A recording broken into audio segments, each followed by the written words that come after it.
Great defense, Kobe. That's horrible defense. You can replay that all fucking day. Oh my God. No, that's funny. We only won 4 games that year.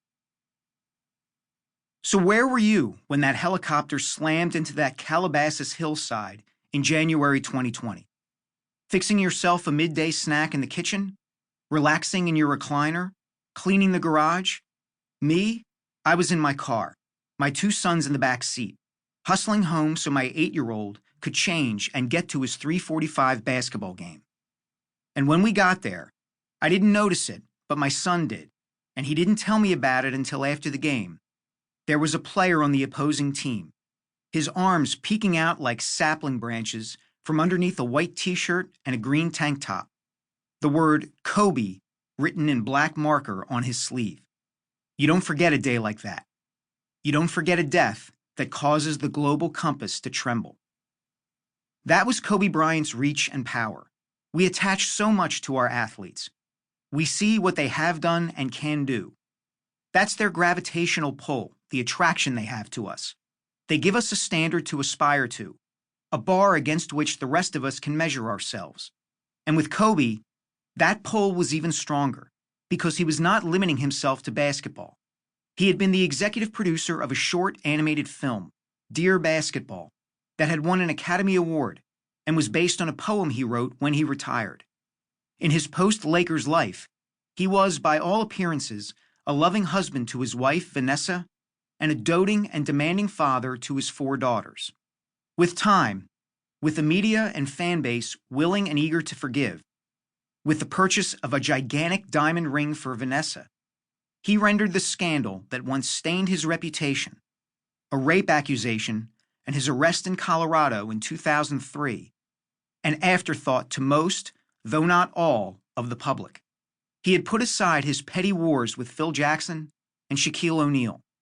There seemed great things ahead for him, things beyond the 5 championships and the 15 All-Star games, and the 3,643 points, and the 2008 NBA Most Valuable Player Award, and the self-certainty, a belief in himself so absolute and obvious that it practically glowed and radiated from him, required to take the final shot when everyone in the arena knows you're going to take it.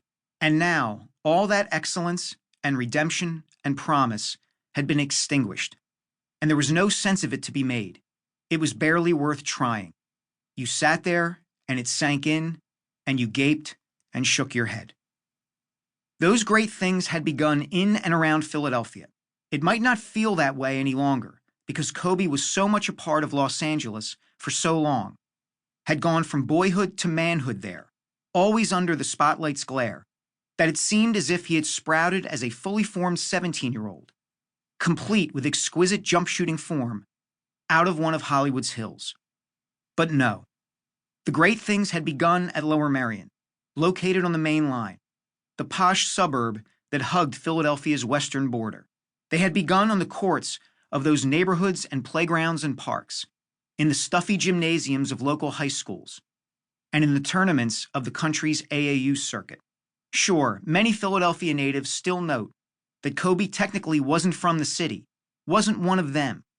But ask yourself, was there ever a player who better embodied what being a Philadelphia basketball player meant, what it looked like, the edginess, the kill-or-die-yourself competitiveness? It taught me how to be tough, how to have thick skin, he said in late 2015 before his final game in Philadelphia against the 76ers. There's not one playground around here where people just play basketball and don't talk trash. Those great things had begun with his high school coach, Greg Downer, who formed and was formed by Kobe, who won a championship with him too, and would love and be loyal to him forevermore, who collapsed to his kitchen floor, disbelief accelerating into despair when the news of Kobe's death broke. Those great things had begun with Treatment, who went from covering Kobe to befriending him, from a freelance sports writer to one of Kobe's most trusted confidants and to a mover and shaker in the world of Philly hoops. His 1992 Inquirer story would be the first mention of Kobe in any major mainstream news outlet.